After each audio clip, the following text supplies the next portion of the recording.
చేసినటువంటి జాతీయ అధ్యక్షులు పెద్దలు చంద్రబాబు నాయుడు గారు, కార్యక్రమానికి మరొక అతిథి రాష్ట్ర తెలుగుదేశం పార్టీ అధ్యక్షులు అచ్చెన్నాయుడు గారు, వేదిక మీద ఉన్నటువంటి ప్రముఖ నాయకులకు, అదేవిధంగా కార్యక్రమంలో పాల్గొన్నటువంటి బీసీ సోదరులకు, సోదరిమణులకు, పత్రికా విలేకరులు అందరికీ నా హృదయపూర్వకమైనటువంటి నమస్కారాలు. సరే, సార్ మాట్లాడే ముందు 2 నిమిషాలు 2 విషయాలు చెప్పాలి. ఏం చేతంటే, తెలుగుదేశం పుట్టిందే బీసీల గురించి అనేటువంటిది ప్రతి ఒక్కరికి కూడా తెలుసు. తెలుగుదేశం అంటే బీసీలు అంటే తెలుగుదేశం అనేటువంటిది మన వాళ్ళందరూ కూడా చెప్పారు. ఈ నానుడి ఎందుకు వచ్చిందనేటువంటిది మనం ఆలోచించుకోవాల్సినటువంటి అవసరం ఉంది. ఎందుచేతంటే తెలుగుదేశం పార్టీ 82వ సంవత్సరంలో ఎన్టీ రామారావు గారు పెట్టిన ముందు బీసీల యొక్క పరిస్థితి ఏ విధంగా ఉండేది, ఈ రాజకీయాల్లో ఆర్థిక వ్యవస్థలో ఏ విధంగా ఉండేది, సామాజికంగా మనం ఎట్లా ఉండేవాళ్ళం, అదేవిధంగా 82 సంవత్సరం ముందు పెద్దలు ఎన్టీ రామారావు గారు పార్టీ పెట్టిన ముందు ఒక సప్రెషన్కి గురయ్యేవాళ్ళం, పెత్తందారితనానికే గురయ్యేవాళ్ళం. అటు కంబైన్డ్ స్టేట్లో చూసినప్పటికీ, మన దగ్గర చూసినప్పటికీ కూడా ఒక విధమైనటువంటి ఒత్తిళ్ళు. ఎంచేతంటే బీసీలు కానీ సామాజికంగా ఎదిగితే, రాజకీయంగా ఎదిగితే, అదేవిధంగా ఆర్థికంగా ఎదిగితే పెత్తందారులకి స్థానం ఉండదనేటువంటి భావన ఉండేది వాళ్ళకి. అందుచేత ఒకసారి మన చరిత్ర అంతా చూస్తే, దాదాపు 82వ సంవత్సరం ముందు చరిత్ర చూసినట్లయితే బీసీలకి సంక్షేమ కార్యక్రమాల్లో మనకు భాగస్వామ్యం ఉండేది కాదు. రాజకీయాల్లో కూడా మనకి భాగస్వామ్య రిజర్వేషన్ ఉండేది కాదు. స్థానిక సంస్థల్లో కానీ, అదేవిధంగా అర్బన్ స్థానిక సంస్థల్లో కానీ ఏది చూసినప్పటికీ కూడా. కానీ ఇది గమనించినటువంటి తెలుగుదేశం పార్టీ, మన ప్రీతం నాయకులు,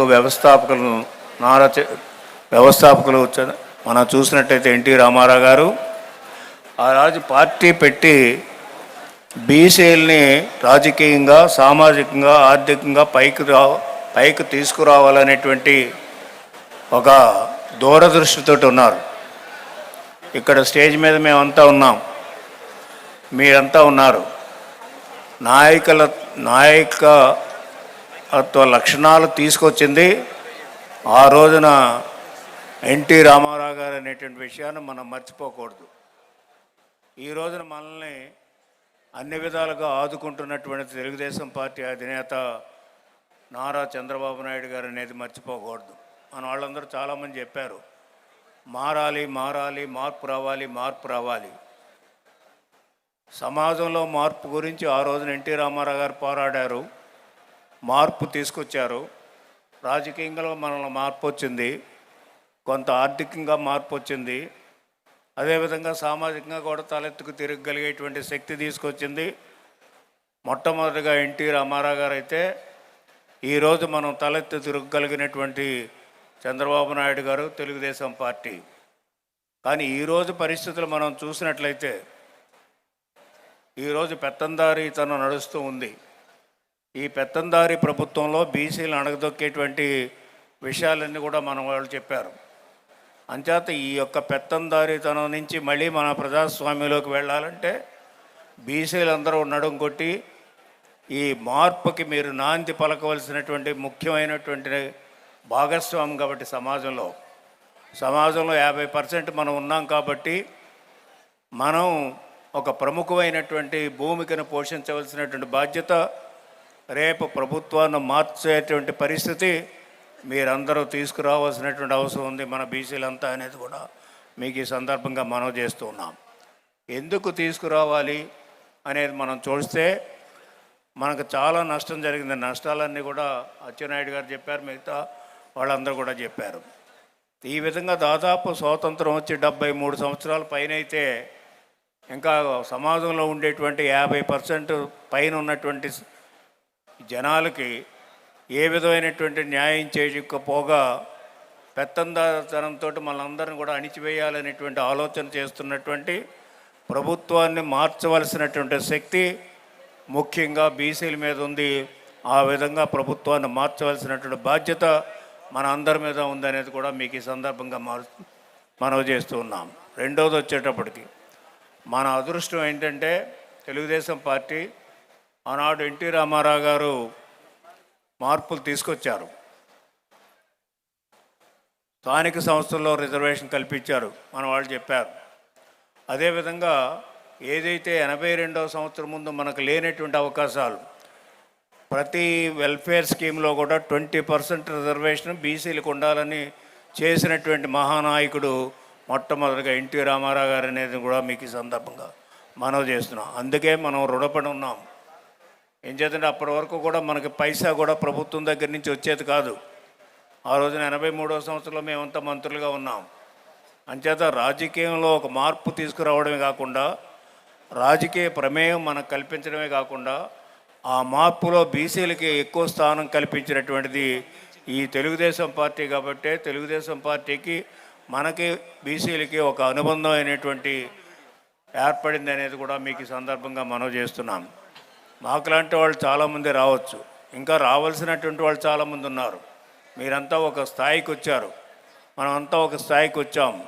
మన వెనకాల ఉన్నటువంటి వాళ్ళందరూ కూడా ఒక స్థాయికి తీసుకురావాలనుకున్నప్పుడు ముందు మనం ప్రభుత్వాన్ని మార్చవలసినటువంటి అవసరం ఉంది.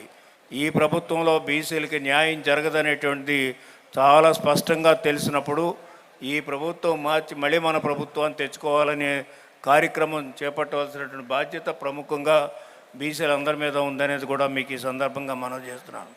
లీడర్కి 2 రకాలైనటువంటి గుణాలు ఉంటాయి. ఒక లీడర్ స్వార్థం గురించి పనిచేస్తాడు, ఒక లీడర్ సమాజం గురించి పనిచేస్తాడు. సమాజం స్వార్థం గురించి పనిచేసేటువంటి నాయకుడి గురించి జగన్మోహన్ రెడ్డి తను ఏ విధంగా సంపాదించుకోవాలి, అధికారాన్ని అడ్డు పెట్టుకుని అదేవిధంగా రాష్ట్రంలో సంపదను ఏ విధంగా దోచేయాలి, ఆ విధంగా ఆలోచించేటువంటి లీడర్ ఈ సమాజానికి పనికిరాడు. అదే బాబాసాహెబ్ అంబేద్కర్ గారు చెప్పింది. ఆనాడు మొట్టమొదటిగా బాబాసాహెబ్ అంబేద్కర్ గారు సామాజిక న్యాయం అని పోరాడమే కాకుండా బ్రిటిష్ పరిపాలనలో పోరాడాడు.